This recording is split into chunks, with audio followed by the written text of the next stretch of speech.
अस्सलाम वालेकुम, मेरा नाम है नैयर अब्बास और आप देख रहे हैं DK मैथमेटिक्स। आज हम बात करेंगे सीक्वेंस के फार्मूला के बारे में।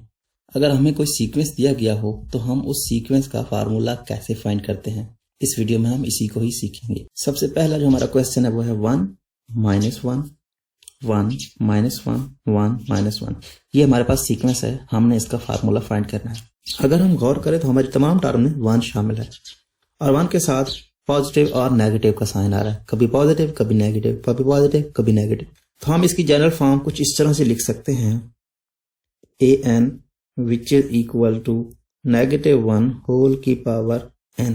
n हम जानते हैं हमारा 1 2 3 अप सो ऑन होता है। अगर हम n 1 लेंगे तो इसका आंसर क्या मिलेगा? इसका आंसर हमें -1 मिलेगा, लेकिन हमारी पहली टर्म क्या है? +1। ठीक है ना। या तो हम इसमें से एक निकाल दें, n-1 कर दें, या फिर इसमें हम एक ऐड कर दें। -1 करेंगे तब भी हमें पॉजिटिव मिलेगा, फिर नेगेटिव, फिर पॉजिटिव, फिर नेगेटिव। अगर हम पॉजिटिव करेंगे तब भी हमें पहली टर्म मिलेगी पॉजिटिव, दूसरी मिलेगी नेगेटिव, तीसरी पॉजिटिव, चौथी नेगेटिव। सो दोनों में से आप कोई भी फार्मूला बना सकते हैं, नेगेटिव के साथ या फिर पॉजिटिव के साथ। उसके बाद अगर हम बात करें नेक्स्ट क्वेश्चन की, तो वो है हमारे पास 1 -4 +9 -16 +25 अप सो ऑन। ठीक है। अगर हम गौर करें तो यहाँ पे 1 है, यहाँ पे 4 है, यहाँ पे 9 है, यहाँ पे 16 है, यहाँ 25। बेसिकली ये 1 का स्क्वायर है, ये 2 का स्क्वायर है, ये 3 का स्क्वायर है, ये 4 का स्क्वायर है, ये 5 का स्क्वायर है। इस तरह से हमारा सीक्वेंस चलेगा और साइन भी चेंज हो रहा है। तो साइन चेंज होने के लिए हम क्या करते हैं? -1 लिखते हैं होल की पावर n। ये हमारा जनरल टर्म होती है an। ठीक है ना। हम जानते हैं n हमारा 1 2 अप सो ऑन है। ठीक है। सो पहली टर्म हमें पॉजिटिव चाहिए, तो पॉजिटिव के लिए हमें n-1 करना पड़ेगा या फिर +1 करना पड़ेगा। तो ये हमारी नेगेटिव के साइन के लिए हो गई। अब हम देखते हैं कि ये स्क्वायर है, पहले 1 का स्क्वायर है तो उसके बाद 2, n हमारा 1 2 है तो मीन टू से n का स्क्वायर है। ठीक है। 1 का स्क्वायर, 2 का स्क्वायर, 3 का स्क्वायर, 4 का स्क्वायर, 5 का स्क्वायर। सो n हमारा 1 2 3 4 अप सो ऑन है। सो हमारा ये फार्मूला बन गया। उसके बाद अगर हम बात करें नेक्स्ट क्वेश्चन की, तो वो है 1/9 2/12 2 की पावर 2/15 2 की पावर 3/18 2 की पावर 4/21 अप सो ऑन। सो ये हमारा सीक्वेंस है। जब भी इस तरह का कोई सीक्वेंस आए, आपने ऊपर वाले को अलहदा से देखना है, नीचे वाले को अलहदा से देखना है, तभी आप इसको सॉल्व कर पाएंगे। अगर हम बात करें सिर्फ ऊपर वाले की, तो ये है 1, ये है 2 और ये है 2 का स्क्वायर, ये 2 क्यूब और ये का 2 का 4। अगर हम गौर करें तो यहाँ पर सिर्फ और सिर्फ क्या है? सिर्फ 2 की पावर में कुछ ऐड हो रहा है। तो अगर हम यहाँ पे देखें तो 2 की पावर 0 हमारे पास 1 होता है, 2 की पावर 1 2 होता है, 2 की पावर 2 लिखा हुआ है, 2 की पावर 3 भी है, 2 की पावर 4 भी है। तो अगर हम इसकी जनरल टर्म लिखने की कोशिश करें तो an which is equal to 2 की पावर n है बेसिकली। ठीक है। और n हमारा कहां से होता है? n हमारा 1 से स्टार्ट होता है और चलता है। तो अगर हम n से 1 से स्टार्ट करते हैं तो 2 की पावर 1 2 मिलेगा, ये वाली टर्म मिलेगी। ठीक है ना। हमें 1 भी चाहिए। हम क्या करेंगे? हमें इससे कम करना है, हम n-1 करेंगे। अगर हम 1 को पुट करेंगे तो 1 - 1 विच इज इक्वल टू 0। सो ये 2 की पावर 0 हो जाएगा। अब 2 पुट करेंगे, उसके बाद 3 4 5 अप सो ऑन से चलते जाएंगे। सो ये ऊपर वाली टर्म हमारे पास आ गई। अब हम आते हैं नीचे। तो नीचे है 9 12 15 18 21। तो ये बेसिकली क्या है? 3 का मल्टीपल है। 3 का मल्टीपल है तो 3, और मल्टीपल हमें पहली टर्म क्या चाहिए? 9 चाहिए। तो मीन टू से 3 को 3 से मल्टीप्लाई करेंगे तभी हम 9 पे पहुंच पाएंगे। सो n + 2 n+2 हमें n 1 से स्टार्ट करना है, तो 1 + 2 विच इज इक्वल टू 3। सो 3 के 3 से मल्टीप्लाई करेंगे तो 9। उसके बाद 2 पुट करेंगे तो 2 + 2 विच इज इक्वल टू 4 और 4 3 12। उसके बाद 3 को पुट करेंगे तो 3 2 5 और 5 3 15। सो ये हमारी जनरल टर्म बन गई। ठीक है ना। उसके बाद अगर हम बात करें नेक्स्ट क्वेश्चन की, तो वो है -3/2, उसके बाद -1/6 उसके बाद 1/12, 3/20, 5/30 अप सो ऑन। यहाँ पर अगर हम गौर करें तो -3, -1, 1, 3, 5 ऊपर वाली टर्म हमारे पास ये बन रही है। तो ये क्या है, -3 से -1 डिस्टेंस कितना है 2 का, यहां से यहां तक भी 2 का, यहां से यहां तक भी 2 का है, और यहां से यहां तक भी 2 का। तो इसका मतलब ये है कि हम इसको 2 के प्रोडक्ट में लिख पाएंगे, ठीक है ना, क्योंकि इन सब में 2 का डिस्टेंस है। 2 का जो हमारे पास मल्टीपल होता है 2, 1, 2 होता है, और 2 क्रॉस 2 4 होता है। तो इनमें क्या होता है डिफरेंस, 2 का डिफरेंस होता है। तो उसका मतलब यह है कि ऊपर वाली टर्म को हम 2 के मल्टीपल में लिख सकते हैं। तो हमने इसको लिखा an which is equal to 2n, 2 की मल्टीपल फॉर्म में लिख लिया हमने। पहली टर्म हमें क्या चाहिए, पहली टर्म हमें चाहिए -3। सो n हमारा कौन सा होता है, n हमारा 1, 2 अप सो ऑन होता है। अगर हम 1 पुट करेंगे तो हमें क्या मिलेगा 2, लेकिन हमें क्या चाहिए, हमें चाहिए -3। सो 2 में क्या चीज ऐड या सब्ट्रैक्ट करें हमें -3 मिले। सो अगर हम 5 को 2n में से माइनस करते हैं तो हमें -3 मिलेगा। ये गौर करने वाली बात है। यहाँ पे डिफरेंस था 2 का, इसका मतलब ये है कि हम इसको 2 के प्रोडक्ट में लिख सकते। हमने लिखा, हमें पहली टर्म चाहिए -3, सो हमने इसमें -4 किया, -5 किया। -5 करने से हमें पहली टर्म -3 मिलेगी। सो 2 पुट करें, 2 to 4, 4 में से 5 निकालेंगे -1 मिलेगा। 3 to 6 और 6 में से 5 निकालेंगे 1 मिलेगा। उसके बाद 4 to 8, 8 में से 5 निकालेंगे 3 मिलेगा। सो इसका मतलब यह है कि ऊपर वाली तमाम टर्म्स हमें इस फार्मूले से मिल सकती हैं। अब हम नीचे आ जाते हैं, ठीक है। सो नीचे आ गए, ये 2 है, ये 6 है, ये 12 है, ये 20 और ये 30। तो यहां पर बेसिकली अगर हम गौर करें तो डिस्टेंस कितना है 2 से 6 का, 4 है यहां से 6 का, और यहां 8 का, और यहां 10 का। तो डिस्टेंस सेम नहीं है यहां पे। तो इसका मतलब है कि कोई और प्रोसीजर हम यूज करेंगे। अगर हम गौर करें तो ये 2 क्रॉस 1 है, ये 2 क्रॉस 3 है, और ये 3 क्रॉस 4 है, और ये 4 क्रॉस 5 है, 5 क्रॉस 6 है।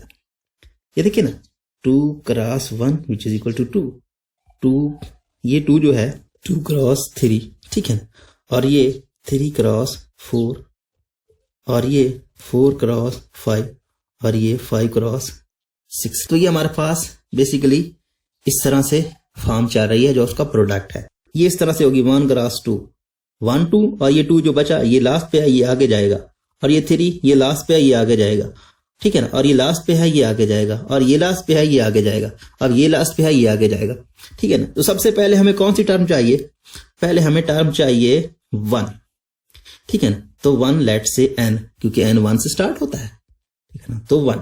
उसके बाद हमें कौन सी टर्म चाहिए, उसके बाद हमें 2 चाहिए। तो मीन 2 से इसके प्रोडक्ट में n+1 कर देंगे, ये 2 हो जाएगा, 1 + 1 विच इज इक्वल टू 2। सो उसके बाद 2 पुट करेंगे तो ये 2 हो गया, और ये 2 + 1 विच इज इक्वल टू 3। सो ये हमारी जनरल टर्म बन गई। अब अगर हम नेक्स्ट क्वेश्चन की बात करें तो वो है 0, 3, 8, 15, 24 अप सो ऑन।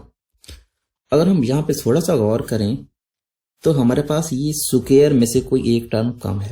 ये देखिए ना, ये 1 का स्क्वायर में से एक कम है, ये 2 के स्क्वायर में से एक कम है, ये 3 के स्क्वायर में एक कम है, ये 4 के स्क्वायर में एक कम है, और ये 5 के स्क्वायर में एक कम है।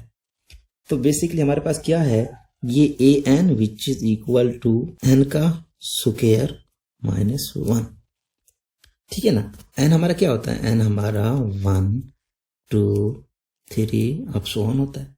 सो 1 का स्क्वायर 1 होता है, 1 - 1 विच इज इक्वल टू 0।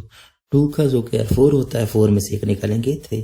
उसके बाद 3 का स्क्वायर 9 होता है, उसमें से एक निकालेंगे 8 है। तो हमारी ये जनरल टर्म है इस सीक्वेंस की। उसके बाद अगर हम नेक्स्ट क्वेश्चन की बात करें तो वो है हमारे पास 1, 5, 9, 13, 17 अप सो ऑन, ठीक है ना। तो यहाँ पर बेसिकली क्या है, 4 का डिफरेंस है, 1 से 5, 5 से 9, 9 से 13, 13 से 17। तो जैसा कि मैंने आपको पहले भी बताया है कि जब भी हमारे पास ये डिस्टेंस सेम आता है तो इसका मतलब ये है कि जितना डिस्टेंस है हम उसको उसके प्रोडक्ट में लिख सकते हैं। तो यहाँ पर 4 का डिफरेंस है, तो an which is equal to 4n। पहली टर्म बनाने के लिए हमें 1 चाहिए, ठीक है ना, पहली टर्म होने 1 है, तो हम क्या करेंगे, 4 यहाँ पर n तो हमारा होता है 1 2, तो ये 4 क्रॉस 1 4 बनेगा, और हमें चाहिए 1, तो हम इसमें से 3 को अगर निकाल दें तो ये 1 बन जाएगा। उसके बाद ये 8 में से 3 को निकालेंगे तो 5, उसके बाद 3 पुट करेंगे तो 12 में से 3 को निकालेंगे तो 9। इसका मतलब ये है कि हमारे इस सीक्वेंस की जनरल टर्म ये है, ठीक है, सिंपल सा काम है। उसके बाद अगर हम बात करें नेक्स्ट क्वेश्चन की तो वो है 5/1, 8/2, 11/6, 14/24, 17/120 अब so on। यहाँ पर अगर हम ऊपर वाले तमाम टर्म को देखें तो 5 है, 8 है, 11 है, 14 और 17 है। तो यहाँ पर बेसिकली 3 का डिफरेंस है, ठीक है ना, 3 का। तो हम क्या करते हैं, हम जानते हैं कि जब भी हमारे पास सेम डिफरेंस आता है तो हम उसको उसके प्रोडक्ट में लिख सकते हैं। तो यहाँ पर हम 3n लिख सकते हैं। n हमारा 1 2 अब so on होता है।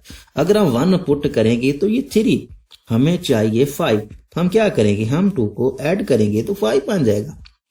2 की बात करेंगे तो 6 + 2 विच इज इक्वल टू 8, उसके बाद 3 9 और 2 11।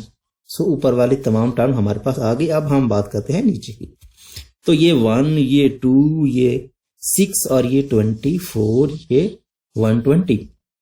पहले 1 का डिफरेंस, फिर 4 का, फिर 18 का। सो इन दिस वे ये यहाँ पे बहुत बड़ा डिस्टेंस बन जाएगा। अगर हम फैक्टोरियल को जानते हो तो फैक्टोरियल कुछ इसी तरह से खोला जाता है, ठीक है ना। 1 का फैक्टोरियल 1 होता है, 2 का 2 होता है, 3 का 6 होता है, 4 का 24 होता है और 5 का 120 होता है। तो इसका मतलब ये हो गया कि ये n का फैक्टोरियल है नीचे। 1 का फैक्टोरियल 1, 2 का फैक्टोरियल 2, 3 का फैक्टोरियल 6, 4 का फैक्टोरियल 24 और 5 का फैक्टोरियल 120। सो हमारा ये क्वेश्चन भी सॉल्व हो गया। अगर हम नेक्स्ट क्वेश्चन की बात करें तो वो है 1/25, 8/125, 27/625, 64/3125 और ये 125, 15, 625, ठीक है ना। सो ऊपर वाली तमाम टर्म्स हैं 1, 8, 27, 64 और 125। तो ये बेसिकली है हमारे पास क्यूब की फॉर्म में है। ये 1 का क्यूब, ये 2 का क्यूब, ये 3 का क्यूब, ये 4 का क्यूब और ये 5 का क्यूब। तो बेसिकली हमारे पास जनरल टर्म बन गई n का क्यूब, ठीक है ना। n हमारा 1 2 अब so on होता है, ठीक है। सो अब हम बात करते हैं यहाँ की। तो ये 25 है, ये कितना है 125, ये 625। तो ये बेसिकली क्या है, ये 5 की पावर है, ठीक है ना। तो 5 की पावर है, तो 5 की पावर n हमारा 1 होता है, तो 5 की पावर 1 होता है 5। तो हमें चाहिए 25, तो हम इसको 2 में कन्वर्ट करने के लिए 1 को ऐड कर देंगे। अब ये 5 की पावर 2 बनेगा तो 25, 3 बनेगा तो 125, ठीक है ना, और 4 बनेगा तो अब सॉन चलता जाएगा। सो ये जनरल टर्म भी हमारी बन गई। अब हम नेक्स्ट क्वेश्चन की बात करें, वो है 1 0 1 0 1 0 इस तरह से, ठीक है। सो यहाँ पर अगर हम गौर करें तो 1 और 0 1 और 0 1 और 0। अगर हमें थोड़ा सा याद हो तो हमने सबसे पहला जो सीक्वेंस किया था उसमें हमारे पास +1 -1 +1 -1 ये हमारी टर्म आ रही, ठीक है। सो अगर हम उन टर्म में से 1 को ऐड करते हैं तो फिर हमें क्या मिलेगा, 1 + 1 2 होगा और 1 और -1 0 होगा। सो इसका मतलब ये है पहली 2, दूसरी 0, फिर 2, फिर 0, फिर 2, फिर 0। उस सीक्वेंस में 1 को ऐड करने से 2 या 0 मिलेगा, 2 या 0 मिलेगा, ठीक है। अगर हम उसी सीक्वेंस में 1 को ऐड करने के साथ साथ 2 पे डिवाइड कर देंगे तो हमें यही सीक्वेंस मिलेगा। ये देखें, अगर हम an को -1 होल की पावर n + 1, ये हमारा पहला सीक्वेंस था, ठीक है ना, और ये किया हमने +1/2 और n हमारा 1 2 3। ये देखें हमने 1 को ऐड किया 2 मिला, तो -1 की पावर 2 1 होती है, तो 1 + 1 = 2, 2 को 2 से डिवाइड किया तो 1। उसके बाद 2 पुट किया तो ये 3, और यहाँ पर -1 और +1 0 हो गया, तो ये 0। ठीक है, उसके बाद 3 की बात करें तो 4, -1 का आंसर पॉजिटिव मिला, सो ये +2 और ये 2 1 हो गया। तो ये हमारा सीक्वेंस है। उम्मीद करता हूँ आज का वीडियो आपको पसंद आया होगा। अगर आपको वीडियो पसंद आया तो वीडियो को लाइक करें, इस वीडियो को अपने दोस्तों के साथ, अपने क्लास वालों के साथ जरूर शेयर करें। Thanks for watching. Allah Hafiz. Subscribe to our channel by clicking the subscribe button. Click the bell button and enjoy the latest uploads from our channel.